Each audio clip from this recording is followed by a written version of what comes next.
Got it. You want us to shut Is it recording? Sig Assist better? No. Does it say, I think that's better. Yeah, there we go. it says it's recording. Yeah, Up top, We it can says see. recording. Yeah, Oh, okay. Okay. Okay. Hello, everyone. hello. hello. So today my speech will be about Child Protective Services, or CPS. Having a loving and stable home is wanted by all, but not all have that. Some children grow up in homes that are not safe for them and enable them to be the best they can be. Abuse and neglect in many different forms can be happening inside the household that children need to escape. This is where Child Protective Services get involved. Child Protective Services is an essential asset in helping keeping children safe in the United States.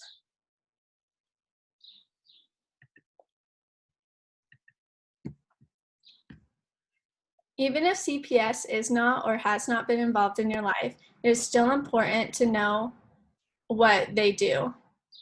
First, I will be discussing the process of CPS and what the purpose and goal is. Second, I will be addressing the people who struggle with CPS. Lastly, I'll be showing you ways how you can contact CPS in California if the unfortunate circumstances arise. What is CPS? CPS is Child Protective Services, and the goal of CPS is to keep children safe and out of harm's way as much as possible. What is signs of child abuse and neglect? This is physical, sexual, and emotional abuse, including general or severe neglect and exploitation. According to loa.ca.gov, in January 1993, research suggests that risk factors for children abuse neglect include poverty, unemployment, alcohol, drug abuse, history of child abuse, neglect, or violence in the family, limited to support system, such as family and friends, low self-esteem, and poor health of parent. If a child seems like they need to be taken out of their home, they will be taken to a foster home. My nieces were removed by their homes by CPS, but instead of going to a foster home, they were taken in by their grandparents. This may be the same for others to go to relatives instead of foster care.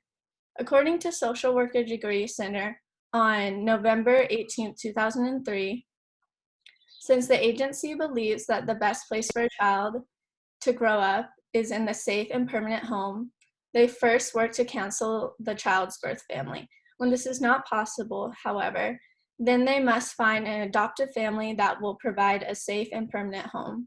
The goal is to keep the family together, but that is not always possible. What happens next? Once the children are placed into different homes, CPS does not just forget about them and move on. According to the Department of Social Services, approximately 12 months of services are provided to the children who remain safely in the home while family receives services. When CPS is called, there will be an investigation and aftermath. The investigation will determine whether or not the child will be removed from the home. Fine law explains it as interviews is the first. The caseworker will either call or visit your home to interview you, the alleged predator, the child, or other members of the family or household.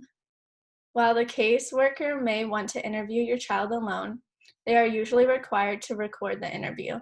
Then is examinations. The caseworker may request medical or psychological examinations of your child to determine if abuse or neglect has occurred. Then explanations.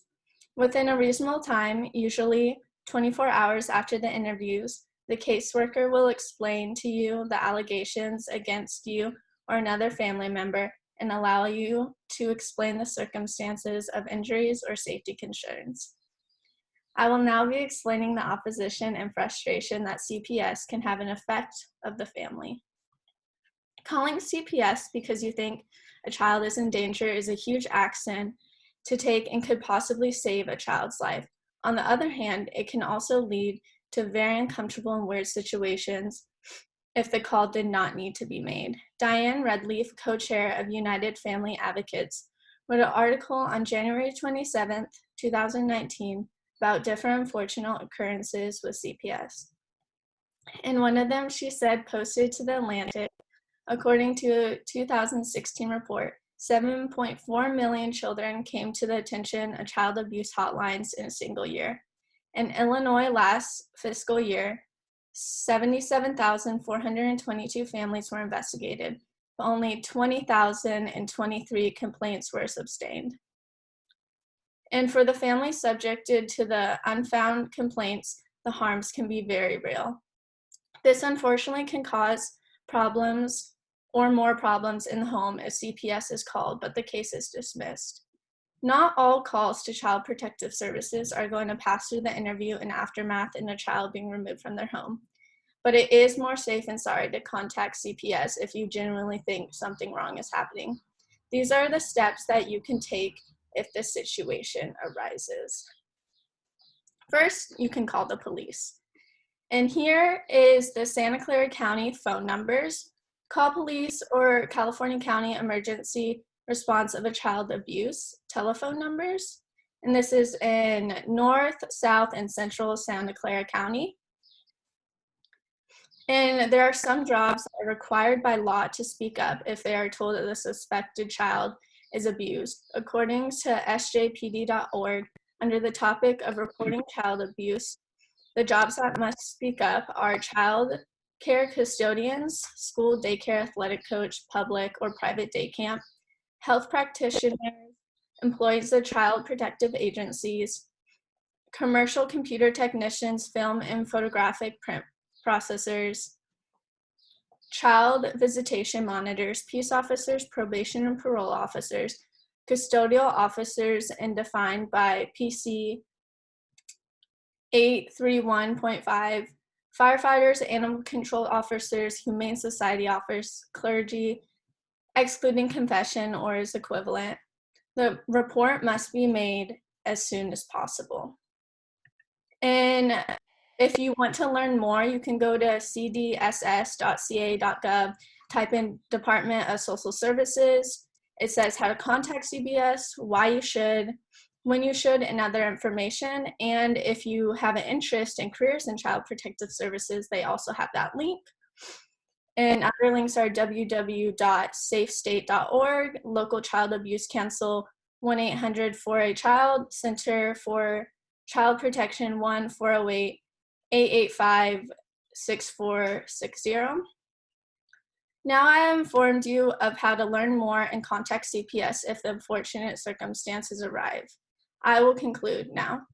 Today I discussed the process of CPS and what the purpose and goal is. Then I addressed the opposing arguments for CPS.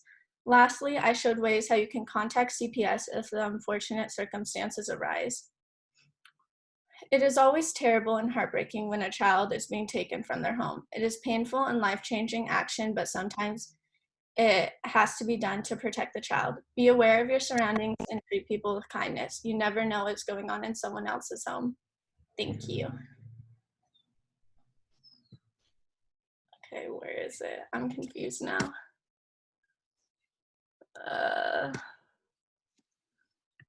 I can't find the That was meeting. very good. Oh, I found the meeting.